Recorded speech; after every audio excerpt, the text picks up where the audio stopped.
দায়ী ডক্টর জাকির নায়েকের বাংলাদেশ সফরকে ঘিরে ভারতের পররাষ্ট্র মন্ত্রণালয়ের মুখপাত্র রণধীর জয়সওয়াল বলেছেন, জাকির নায়েক একজন পলাতক আসামি, তিনি ভারতে ওয়ান্টেড, সুতরাং যে দেশেই তিনি যান তাকে গ্রেপ্তার করে ভারতের হাতে তুলে দেওয়ার আহ্বান জানিয়েছেন। এই বক্তব্যকে আপনি কিভাবে দেখছেন? দেখুন, এটা তো এমন একটা কমেন্ট যে বিষয়ে আসলে সংশ্লিষ্ট বিষয় যারা অভিজ্ঞ তারা কথা বলবেন, কূটনীতিকরা হয়তো কথা বলবেন, পলিটিশিয়ানরা হয়তো তাদের অ্যাঙ্গেল থেকে এটাকে বিশ্লেষণ করবেন। কিন্তু আমি একজন সাধারণ মানুষ হিসাবে মন্তব্য করতে চাই যে যেই কথা ভারত বলেছে সেই কথা ভারতের খুব ঘনিষ্ঠ মিত্র দেশ মালয়েশিয়াকে তারা কতটা বলতে পেরেছে, বা মালয়েশিয়া কি তাদের সে কথা আদৌ আমরা নিয়েছে কিনা বা তাদেরকে বলেছে কিনা আদৌ।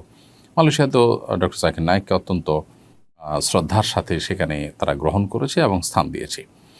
তো এখান থেকে পরিষ্কারভাবে বোঝা যায় যে বাংলাদেশ দীর্ঘদিন পর্যন্ত যেন তো জানু পররাষ্ট্রনীতি বাংলাদেশে চর্চা হয়ে আসছে, এই রকম আবদার করাটা সেটারই ফলশ্রুতি।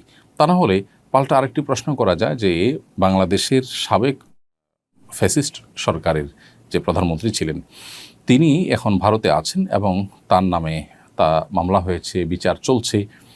ভারতের কি উচিত না তাকে বাংলাদেশের হাতে তুলে দেওয়া?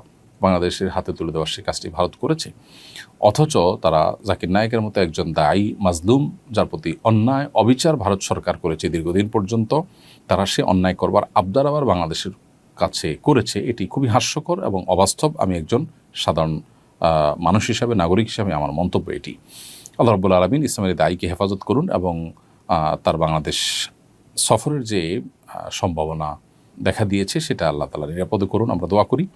এবং এ বিষয়ে সংশ্লিষ্ট যারা আছেন প্রত্যেকে অবশ্যই তার সফরের নিরাপত্তার বিষয়টা নিয়ে ভাববেন এবং পরিকল্পনা করবেন এবং যথাযথ পদক্ষেপ গ্রহণ করবেন। কিন্তু কোনোভাবেই ভারত সরকারের এই দাবি অন্তত গ্রহণযোগ্য না। এটা খুবই হাস্যকর দাবি বলে আমি মনে করি। তারা যেটা নিজেরা করছেন না সেটা অন্যদের উপরে চাপাতে চাচ্ছেন এবং দীর্ঘদিন পর্যন্ত পররাষ্ট্র নীতিতে আমাদের যে নতজানু পররাষ্ট্রনীতি, বিশেষ করে বিগত 15-16 বছর যাবত আমাদের দেশে চর্চা হয়েছে, সেটার কারণে তারা এরকম আমাদের কাছে আবদার করবার সাহস করেছে।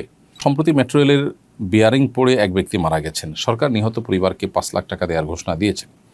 দুর্ঘটনায় নিহতের পরিবারকে ক্ষতিপূরণ দেওয়ার বিধান ইসলামী দৃষ্টিকোণ থেকে কি, দিলে তার পরিমাণ কেমন হওয়া উচিত? একজন মানুষ যদি কারোর কোনো অনিচ্ছাকৃত কাজের কারণে মারা যায়, যেমন এই যে রেলের বিয়ারিং পড়েছে সেটি পড়ে মারা গেছেন তিনি, এটি ইচ্ছাকৃত না, অনিচ্ছাকৃত, এবং এর দায় রেল কর্তৃপক্ষ নিতে বাধ্য।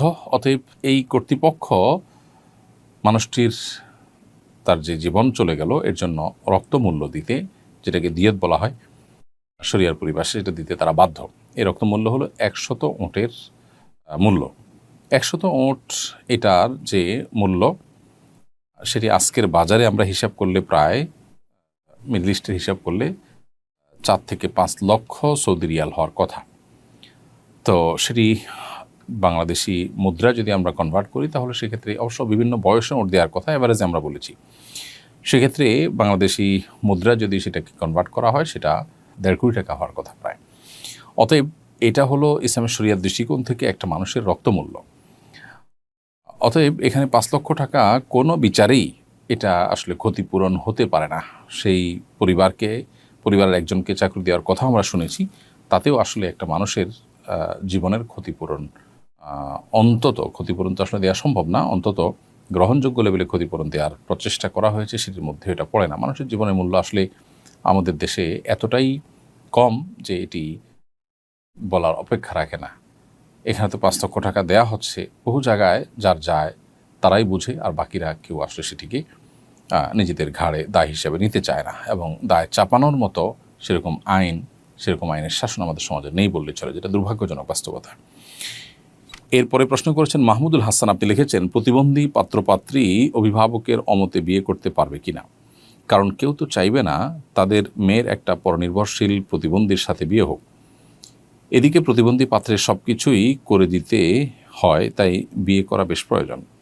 এক্ষেত্রে পাত্রী সব মেনে নিয়ে সম্মতি দিলে পাত্রীর অভিভাবকের অমতে বিয়ে সম্পন্ন হবে কিনা? হানাফি মাযহাব অনুযায়ী যদি এরকম বিয়ে হয়ে যাবে, তারপর অভিভাবকের অনুমতি ছাড়া বিয়ে করাটা অনুচিত। অন্যান্য ওলামা ইকরাম, অন্যান্য ফুকাহা ইকরামের মতে বিয়ে হবেই না।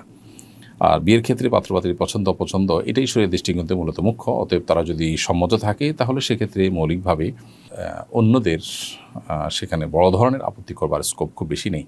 হ্যাঁ, বাবা মার একটা আপত্তির জায়গা থাকে, সুযোগ থাকে, সেটা হলো যদি কুফু বা সামঞ্জস্যের বাইরে এমন কোনো জায়গায় আত্মীয়তা করে যেটা বাবা মার জন্য মানসম্মানের ব্যাপার, তাদের ফ্যামিলির সাথে যায় না, এরকম কোনো ইস্যু থাকে তাহলে তারা প্রশ্ন তুলতে পারেন। কিন্তু শরিয়া দৃষ্টিকোণ থেকে বিশেষ করে ফিকহে হানাফির আলোকে এরকম বিয়ে বিশুদ্ধ হয়ে যাবে যদি মেয়ে তিনি একজন মানুষের সেবা করার নিয়তে বিয়ে বসেন।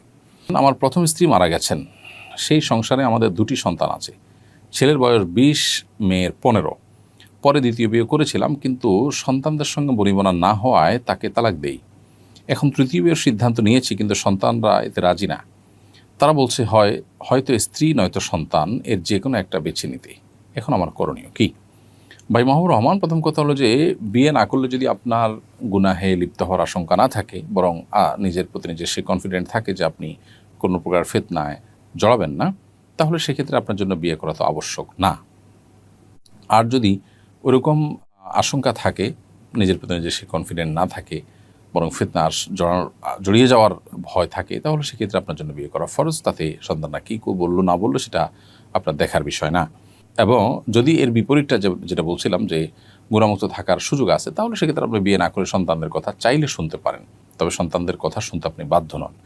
সন্তানরাও বাবার বিয়ের অধিকারকে খর্ব করার জন্য এরকম কন্ডিশন দেওয়া, এরকম হার্ড শর্ত দেওয়া, এটা তাদের জন্য মৌলিকভাবে অনুচিত কাজ।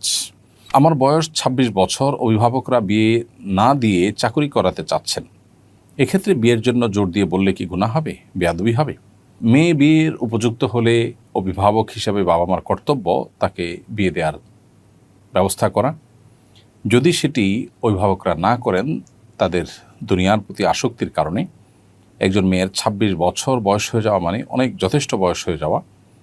আমাদের সামাজিক বাস্তবতায় বিয়ের বয়স অনেকখানি পার হওয়ার পথে বা পার হতে যাচ্ছে। তো এরকম একটি সময়ের পরও যদি বাবা মা তাকে দিয়ে উপার্জন করাবার চিন্তা করেন, পার্থিব চিন্তা করেন, এবং তাদের মধ্যে দিনদারিতার ঘাটতি থাকে, তারা বিয়ের গুরুত্ব না বোঝেন, তাহলে সেক্ষেত্রে আদবের সঙ্গে মা বাবার সঙ্গে জোরাজুরি করবার সুযোগ অবশ্যই আছে। এমনকি মা বাবা যদি দিনদারিতার অভাবে তারা যদি বিয়ের গুরুত্ব না বোঝেন, সেক্ষেত্রে মহল্লার ইমাম সাহেব অথবা এলাকার মান্যগণ্য মুরব্বী তাদেরকে অভিভাবক বানিয়েও বিয়ের উদ্যোগ নেওয়া যেতে পারে। অবশ্য বাবা মাকে বুঝিয়ে অথবা আদব লেহাজের মধ্যে থেকে যতটুকু জোরাজুরি করা সম্ভব, সেগুলো মাধ্যমে আপনি আপনার এই ন্যায্য অধিকার আদায় করে নিতে পারেন, এবং এক্ষেত্রে লজ্জা করবার কিছু নেই।